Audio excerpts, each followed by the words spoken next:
नमस्कार, आप देख रहे हैं सत्ता की परख। कांग्रेस महासचिव प्रियंका गांधी ने भाजपा के केंद्रीय नागरिक उड्डयन मंत्री ज्योतिरादित्य सिंधिया के घर इंदौर पहुंचकर जमकर चुटकी ली। सिंधिया के विपक्षी गठबंधन इंडिया को टारगेट करने पर कांग्रेस नेता ने उनकी जमकर हवा निकाली। प्रियंका गांधी ने सिंधिया को खुली चेतावनी के साथ कहा कि सत्ता की फितरत है, जिस इंसान के हाथ में होती है वैसा ही स्वभाव होता है। जिनके पास सत्ता है, जो आप पर राज कर रहे हैं, घोटाले पर घोटाले करके कमा रहे हैं, बड़े बड़े आलीशान महल हैं इनके। उन्होंने जनता से कहा कि आपकी जागरूकता में कमी है, आप नेताओं से सही सवाल नहीं करते, आप क्यों नहीं पूछते। 22,000 घोषणाएं भाजपा सरकार ने की, इनमें से 2,000 भी पूरी की। ये जो बड़े बड़े उद्योगपति हैं, इनकी कितनी कमाई है? 1600 करोड़ रुपए एक दिन की कमाई है, जिनको ये देश की कंपनियां दे चुके हैं। प्रियंका ने कहा कि यहाँ से तमाम वीर जाकर देश की सेवा करते हैं। जब से अग्निवीर योजना आई है, तब से लोग ट्रेनिंग से ही वापस आ जा रहे हैं। घर आकर किसानी से भी नहीं कमा पाएंगे। फिर देखिए पटवारी के एग्जाम में किस तरह से घोटाला हो गया। आज प्रदेश के लाखों युवा बेरोजगार हैं, युवाओं के सपने तोड़ दिए हैं। क्या आप ऐसी सरकार चाहते हैं जो मध्य प्रदेश के नौजवानों को अपने पैरों पर खड़ा करें? मैंने यूपी में एक नौजवान से पूछा कि बेटा राशन की बोरी चाहिए या रोजगार चाहिए। एक भी ऐसा नहीं था जो कहे कि राशन की बोरी चाहिए।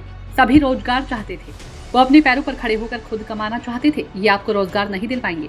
प्रियंका ने कहा कि स्वतंत्रता का हमारा जो आंदोलन था, उसे सत्याग्रह का नाम दिया गया था। हमारे देश की एक परंपरा रही है कि हम नेताओं में सभ्यता, सरलता, सादगी और सच्चाई ढूंढते हैं। हम चाहते हैं कि हमारे नेताओं में ये सब हो। आज परिस्थितियां बदल गई है, जनता के असली मुद्दे छूट जाते हैं। अहंकार की राजनीति चलती है, आजकल भौकाल की राजनीति है, शान शोहरत की राजनीति है। मणिपुर में महिलाओं के साथ अत्याचार हो रहा है, बच्चों के सिर पर छत तक नहीं है। 77 दिन में पीएम ने एक लफ्ज नहीं कहा। जब मजबूरी में एक भयावह वीडियो वायरल हुआ तो बयान दिया और उसमें भी राजनीति घोल दी और उन राज्यों का नाम ले लिया जिनमें विपक्ष की सरकार है। पीएम मोदी के बयान की आलोचना करते हुए प्रियंका ने उन्हें घेरा और लोगों से सवाल करते हुए पूछा कि राजनीतिक सभ्यता को बनाए रखने की जिम्मेदारी किसकी होती है? प्रधानमंत्री की होती है।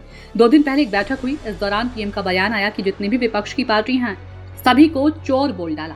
महंगाई से किस तरह आपकी कमर तोड़ी जा रही है, मैं उसकी बात करने आई हूँ। चुनाव में जब कोई नेता किसी गांव में जाता है तो उसे जनता के मुद्दों पर बात करना पड़ेगा। एक ऐसी सरकार क्यों है हमारे देश में जितने देश की पूरी संपत्ति 1 या 2 लोगों को बेच दी? जब कंपनियों के अपने मित्रों को बेचा तो उन्हें मालूम होगा कि आप बेरोजगार क्यों होंगे। भाजपा की इस सरकार ने मध्य प्रदेश को झूठ की राजधानी बना दिया है। नौजवानों को झूठ बोला, आदिवासियों को झूठ बोला, मां नर्मदा को झूठ बोला, हमारे आदिवासियों को झूठ बोला। ग्वालियर के महाराजा सिंधिया के आग्रह पर रानी लक्ष्मीबाई आई थी। अगर झांसी की रानी की मदद ग्वालियर के महाराज कर देते तो उस समय देश आजाद हो जाता।